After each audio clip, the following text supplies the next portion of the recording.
سلام بچه ها، خوش اومدید به یک دونه ویدیو جدید. چه خبر؟ چی کار میکنید؟ دوستان میخوایم تست منطق و نامنطق رو بگیریم. یک ویدیو به شدت کرینج و تکراری که داخل این یوتیوب میبینید و حالتون هم به هم میخوره اینقدر این ویدیو تکراریه. پس اگر خوشت اومد لایک کن حتما. آقا این همه سند که خیلی هم کلفته ماشاءالله بیاد رو همین چیزه، اسمش چیه خدا نمیدونم اسمشو، بذره بیاد، چه اتفاقی میفته؟ باید این به چخ بره دیگه، نباید بره؟ پشمام نمیره بچه‌ها. میدونم که نمیدونستین، مثلا نمیدونستین دیگه. اگر این انویلا بره رو این بذره چی میشه؟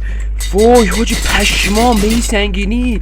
وای اگر این بره چی؟ وای پشمام.